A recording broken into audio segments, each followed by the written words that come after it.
The first sound was laughter. Not joyous, not free, but the cruel kind that cuts through bone like a serrated knife. The laughter of beings who had never bled on this soil.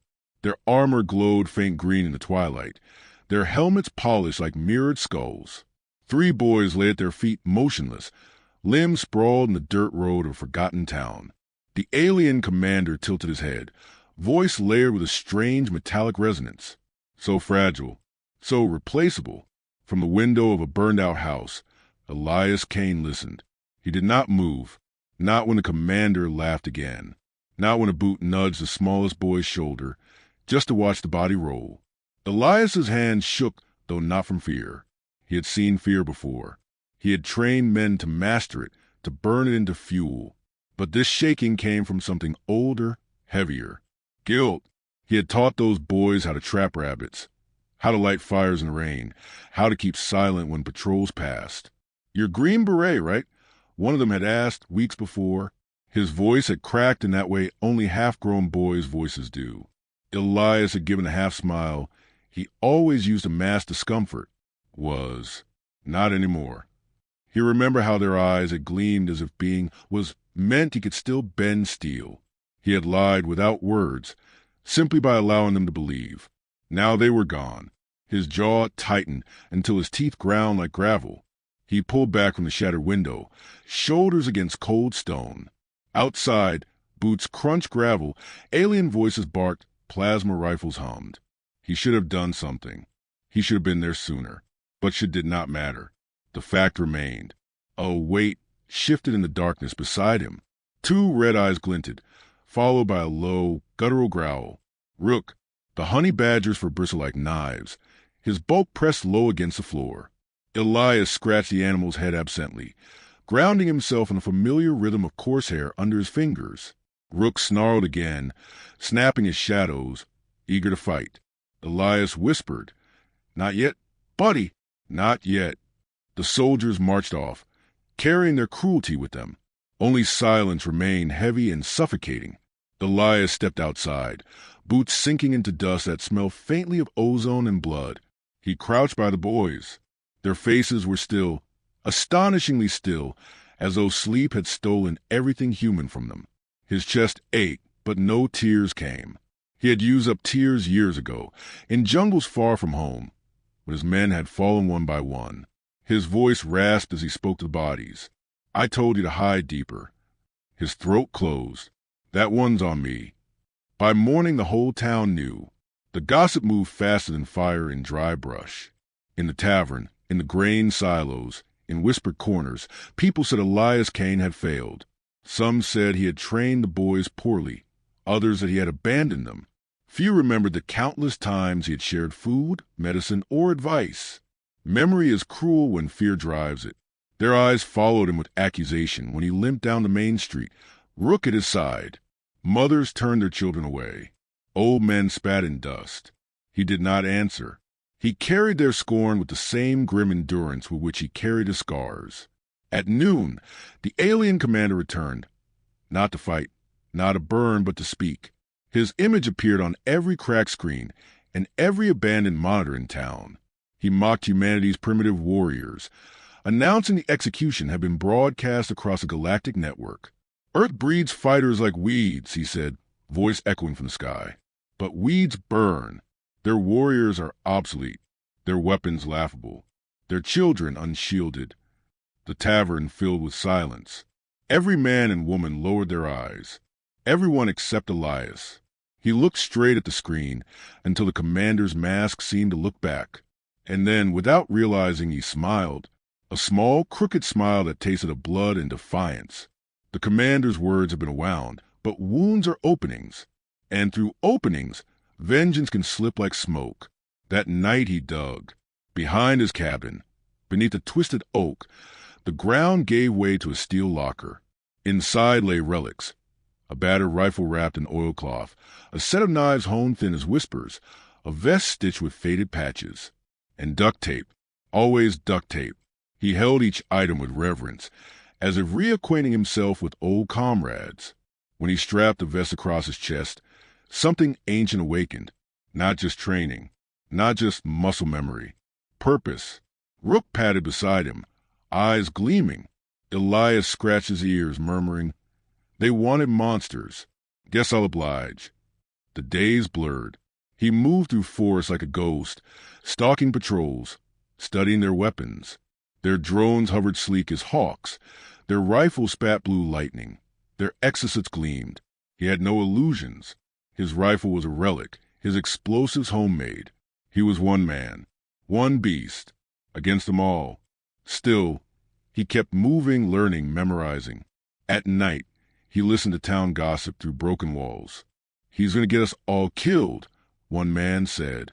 Another replied, "Maybe he already has." The word struck harder than plasma, but he said nothing. Isolation had always been his companion. He wore it like armor. The first strike came sudden. A patrol vanished on the northern ridge, torn apart, shredded beyond recognition. Alien reports spoke of unidentified local fauna. They meant Rook. The second strike was cleaner. An outpost exploded in fire, twisted metal wrapped in the unmistakable pattern of duct tape. Reports circulated. The human adhesive defies physics. They whispered about Earth's strange tools. They laughed nervously, but laughter hides fear. And then Elias discovered the truth. From a scout's dying transmission, he learned of the station rising by the river, the processing center. Hundreds of children to be herded, cataloged, shipped to mines across the stars. The boys had been the beginning, not the end. The executions had been theater. The real performance was still rehearsing, stage set with cages and ships. He crouched above the half-built facility, heart pounding. Floodlights carved cruel geometry in the night. Workers moved like ants under alien whips. He felt the rifle's weight against his back, Rook's breath against his palm. Revenge had brought him this far. But this was more than revenge. This was survival itself. Not for him, for the children, for the species. His voice broke the silence. "Guess this isn't just about revenge anymore." Rook growled softly, as if in agreement. Elias smiled faintly. "Good. I was getting bored." The moon rose high, cold and silver. His figure melted back into shadows, swallowed by night. Behind him lay grief, guilt, and whispers. Ahead waited fire, and in that fire, destiny. And now you listening, you who wonder at this tale, remember this truth. Grief may hollow you, guilt may bury you, shame may make you crawl.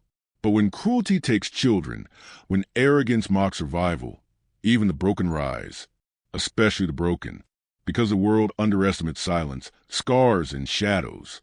And when shadows rise, they rise with teeth. The river smelled of metal and ozone, a wound cut into the land by machines that did not belong. Elias crouched on the ridge, eyes narrowed against the floodlights that cast long spears of brilliance across the valley. Below, the alien station rose like a cancer, steel towers latticed together, conveyor belts humming, cages stacked in lines. He saw them, small figures huddled behind energy bars, the captured children of towns he had once driven through in peace. Their cries could not pierce the distance, but he felt them in his bones. Every flicker of movement tightened his jaw, as if rage were a chain pulling him taut. Beside him, Rook shifted, claws scraping stone. The honey badger had no words, but his body was a vocabulary of violence. Ears pinned back, eyes fixed, muscles coiled. Elias placed a calming hand against the fur, whispering, "Patience. We'll need it." The animal shivered but obeyed, though obedience for Rook was never submission. It was partnership. Two predators weighing the dark together. He mapped the valley with a soldier's gaze. Patrols circled in measured routes. Drones floated, scanning arcs and overlapping patterns. The exosuits stood like statues by the gates, their alien frames heavy with plasma cannons and arrogance. Once upon a time, he might have dismissed the odds as suicide, but years in forgotten jungles had taught him a truth. The difference between suicide and victory was persistence. He slipped back into the forest, melting into shadows as though the night itself carried him. At an abandoned barn, he lit a lantern low and laid out his tools. An old rifle, customized until it resembled nothing so much as stubbornness forged in steel. A pack of explosives improvised from fertilizer, fuel, and faith. And duct tape. Always duct tape. He wrapped one charge, whispered, "Never let me down now." Voices filled the barn doorway. Townsfolk, faces pale in the glow. They had followed him. A man stepped forward, his hands trembling. "You'll bring fire on all of us. The aliens will answer with fleets. Whole cities burned. Do you want us all dead?" Elias looked up slowly. His voice was calm, almost gentle. "Do you want them all gone? Your sons? Your daughters? Every child you've hidden in basements? They'll find them. Not today. Maybe not tomorrow. But they'll find them." His eyes sharpened. "Unless we make them bleed first." A woman sobbed, clutching her shawl tighter. Another spat, "You can't fight the galaxy, Kane."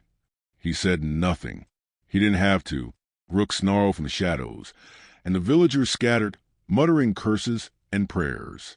Elias returned to his preparations. Isolation was a wound, yes, but it was one he had worn so long it felt like armor. The first strike came under cover of rain.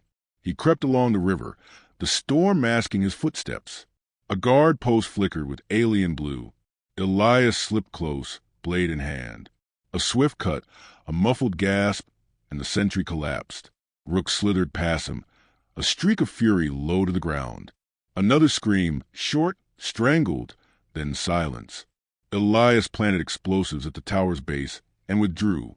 Minutes later, thunder shook earth not from clouds but from fire. The tower collapsed, sparks raining, alarm screaming. Chaos erupted. Drones swarmed. Soldiers scrambled. Elias used a distraction, weaving through shadows, planning charge after charge. His mind burned with focus. Every step was memory of boys in the dirt road. Every pull of duct tape was an answer to the commander's laugh. Every whisper to Rook was a prayer in a language older than words. But vengeance demands payment. A patrol spotted him near the southern wall. Plasma bolts scorched the ground around him, trees erupting into flame. Elias dove, rolling into mud, rifle barking once, twice. 2 aliens fell. The third raised its weapon. Before the fire, Rook launched, teeth finding soft flesh beneath armor. The alien shrieked as both beast and man ended it together. The camp knew now. A ghost hunted them. Reports spread across comms. Unidentified insurgent, accompanied by hostile fauna. Highly aggressive. Their tone was clipped but uneasy. Fear tastes the same in every language. He pushed deeper, through storm and fire, into the core of the station. He found the cages. The children stared with wide, hollow eyes. Recognition flickered. Some knew his face. He pressed a finger to his lips. Silence. They obeyed instantly, as if they sensed this was not a man but something older, a shadow carrying survival on its back. He sliced through locks, whispered promises. "You'll run when I say." Not before. Their hands clutched his sleeves, desperate. One boy whispered, "We thought you left us." Elias swallowed hard. Never again. The climax surged when the alarms shifted pitch. The commander himself had arrived. Valak, towering in armor more ceremonial than practical, voice dripping with contempt. "So it is you, the human relic. I expected more scars." Elias stepped forward, rifle leveled, eyes like steel. "I've got plenty. You want one?" The commander laughed, a deep, echoing sound that chilled even the children. "You imagine yourself dangerous. You are a whisper against the tide, a single soldier against empires." Elias smirked. "You're counting wrong." His whistle cut through the chaos.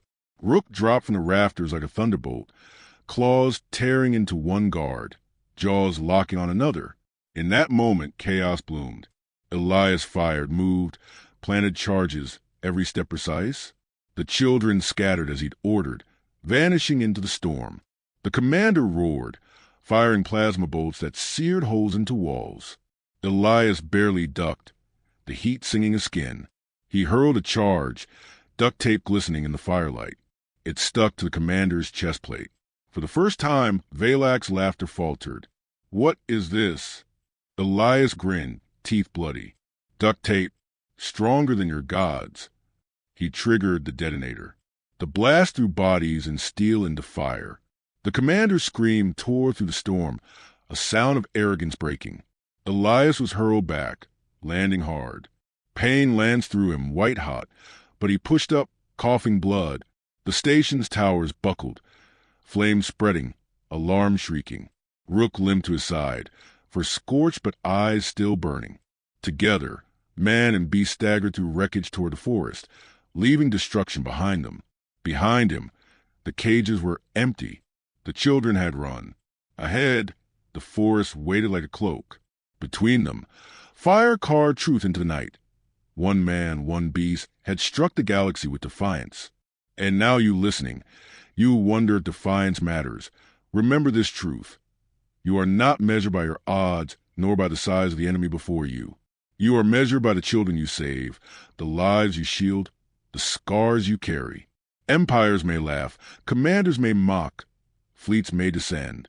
But if one broken soul can still rise, if one scar hand can still shield another, then the galaxy itself should tremble. For from shadows, courage crawls. And courage, once risen, does not kneel. The forest was thick with smoke and rain, each breath tasting of ash and metal. Elias staggered beneath the weight of exhaustion, ribs bruised, shoulder bleeding from a plasma burn. Every step jarred pain through his body. Yet he moved forward, one hand gripping his rifle, the other brushing Rook's scorched fur. The honey badger limped beside him, stubborn eyes refusing surrender. They were both scarred, both battered, both alive. Behind them the alien station burned, towers collapsing like broken teeth. The valley glowed orange against the night, fire-consuming machinery designed to cage children. From far off, alarms howled into silence. Elias knew reinforcements would come, a storm of ships and soldiers to scour this forest clean. But for tonight, he had one. For night, children slept free. The survivors trickled from shadows, faces pale with shock and streaked with soot. Dozens of children, their eyes too old for their years, followed him at a cautious distance. They had no words left, only the instinct to stay near the man who had torn their prison apart. He did not turn to speak, for fear his voice would break. Instead, he walked until the ruins disappeared behind trees, and the river was a whisper instead of a roar. At dawn, he brought them back to town. The villagers stirred, stepping out of doorways, their eyes widening at the sight. Children who had been presumed lost now stumbled home, falling into their parents' arms. Cries of disbelief mingled with tears of joy. Mothers collapsed to their knees. Fathers clutched sons and daughters as though refusing to release them ever again. The square filled with weeping, laughter, gratitude that could not find words. And then the eyes turned to Elias. He stood apart, clothes scorched, skin cracked, a silent shadow at the edge of their celebration. Rook crouched at his side, still baring teeth at anyone who came too close. For a moment, the crowd hesitated. They had judged him harshly, blamed him for loss, cast him out. Yet now, before them, was proof of something undeniable. He had done what no one else had dared. He had walked into the jaws of the enemy and dragged their children back from the dark. A woman approached first. She had cursed him only nights before. Now she bowed her head, pressing a trembling hand against his arm. Her lips parted, but no apology formed. None was needed. Her tears spoke enough. Others followed, nods, murmured thanks, clumsy gestures of respect. Elias shifted uncomfortably, eyes lowered. Praise weighed heavier than scorn. He had fought for the children, not for forgiveness. Still, some part of the stone around his chest cracked, just enough for light to slip through. The respite lasted little more than hours. By evening, the skies roared with alien engines. Great carriers loomed above the horizon, silver hulls blotting out the stars. The ground quaked beneath their landing. Valak's superiors had come, drawn by destruction and humiliation. Scouts reported that a full regiment marched toward the town. Panic spread swiftly. Farmers grabbed what little they owned. Families fled into woods. Cries echoed in every alley. Some looked to Elias again, desperate, pleading. "What do we do?" they asked. "How can we fight them?" His silence was answer enough. They could not with pitchforks, not with fear, not against ships that blotted out heaven. But Elias was not thinking of winning. He was thinking of surviving, long enough to leave a mark deeper than fire. He gathered those who could bear arms, taught them to dig trenches, to set snares, to lay fuel along roads. He armed them not with hope of victory, but with defiance. You won't stop them, he told the villagers, voice steady, but you'll slow them. That's enough. As night fell, the battle came. Alien ranks advanced, disciplined, armored, their rifles hissing bolts of plasma into the dark. Villagers fired back, old hunting rifles sparking against shields. Explosions tore the fields. Screams cut the air. The ground shook. Elias fought at the front, moving like a phantom, striking and vanishing, his rifle an extension of will. Rook tore through gaps, sowing chaos, ripping soldiers from behind. Alien voices filled the comms with fear. The Earth Beast is among us. It does not fall. It does not stop. But numbers crush even the fiercest resistance. One by one, defenses fell.